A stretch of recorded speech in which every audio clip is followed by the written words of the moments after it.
Hey, good afternoon, Bethel. Pleasure to be with you again. It is Friday, May 29th, and I have a few verses that I want to share with you about the power that prayer can have and just the power that we have through prayer to overcome in this life. So I want to start by reading in the book of Revelation. I'm going to be going to Revelation chapter 11. Revelation 12, verse 10, 11, and 12. I'm just going to read it here. So Revelation 12, 10 through 12 says, Then I heard a loud voice saying in heaven, Now salvation, strength, and the kingdom of our God, and the power of his Christ have come. For the accuser of the brethren, who accused them before God day and night, has been cast down. They overcame him by the blood of the Lamb and by the word of their testimony. Now, hear this. Verse 11 says, And they, that's us, the Christians, overcame him, the devil, the accuser of the brethren, by the blood of the Lamb, the blood of Jesus Christ, and by the word of their testimony. And they did not love their lives unto death. Therefore rejoice, O heavens, and you who dwell in them. Woe to the inhabitants of the earth and the sea, for the devil has come down to you, having great wrath, because he knows his time is short. Now, if you've lived any time on this earth, you're going to run into conflict, you're going to run into attack, you're going to run into depression, you're going to run into lies and deceit. And it's very real, the works of the enemy. And the devil is at work in our life, and at work in our country, and at work in the world. He is at work, and he does what he's always done. He tries to lie, steal, and kill. He tries to tear things down, corrupt, pervert things that are good. Tries to keep people weighed down from doing what their potential is, and he tries to distract and deceive. And if you have an eye to see it, you can see the work of the devil at any level in our country, in our nation, in your own personal lives. You can just see that he is working to do what he always has done. However, that's not the end of the story. We are Christians. We believe that we can overcome by the blood of Jesus, by the blood of the Lamb, by the word of our testimony. And we do not love our own lives unto death, as Revelation 12:11 says.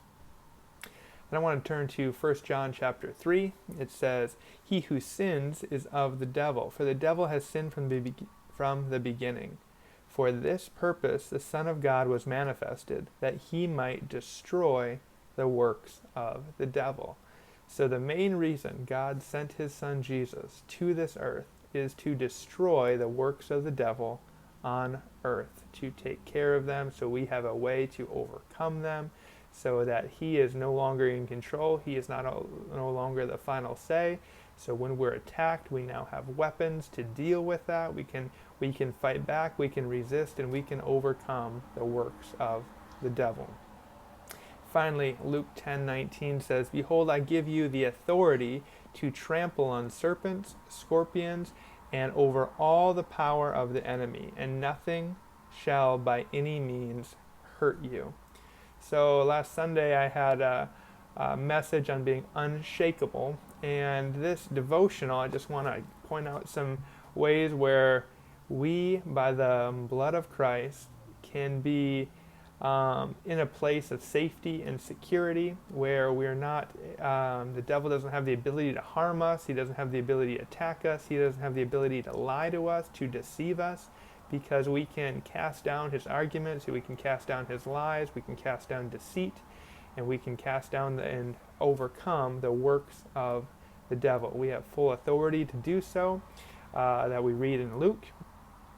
We see that Jesus was sent here. It says in 1 John 3, the purpose that the Son of God was manifested was to destroy the works of the devil. And in Revelation 12:11 we see, and we overcome the devil by the blood of the Lamb and by the word of our own testimony, and we don't love our own lives unto death. So there is time that we're here on this earth, we have this physical life, and we know that the devil is at work today. He's at work constantly, him and the kingdom of darkness, to distract, destroy, to kill, steal, and destroy. That is what their job is, and our job is to progress the kingdom of heaven. And when the devil gets in the way of that, we are commanded to not just hunker down, not just to hide, not to cower in the corner, not to be defeated, bogged down and chained down and made ineffective, but we are commanded to overcome, and we overcome by the blood of the Lamb, by the word of our own testimony, and that we have that love, not of our own lives, but our love for Jesus Christ.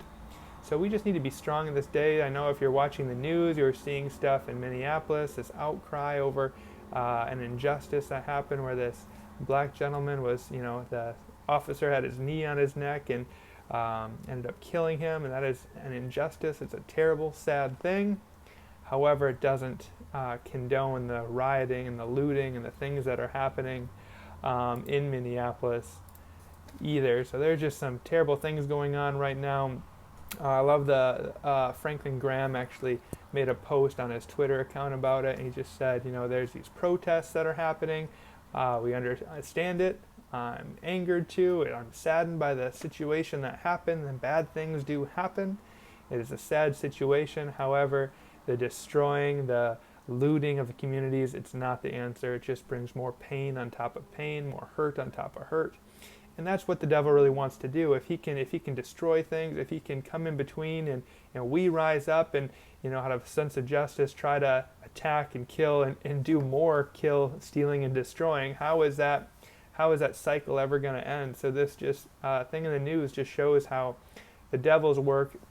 He plants seeds. He tries to propagate things. He tries to pit people against each other. He tries to just continue to make this life miserable. He tries to do what he's always been doing. He's been sinning from the beginning. He's been killing. He's been stealing. He's been destroying. But we can overcome the lies. We can overcome the deception by the truth of God's word. So I just encourage you to stay strong. I encourage you to stay in prayer. Pray for this situation that's happening just not too far, just across state lines over in Minneapolis, and I'm sure other places as well. But stay in prayer that justice will happen soon, that truth will show, and that senseless killing and rioting will cease soon. And I just encourage you guys to be in prayer, over the situation, be in prayer over our nation right now, be in prayer over, pray against the works of the devil in your own lives, pray against the works of the devil in our community,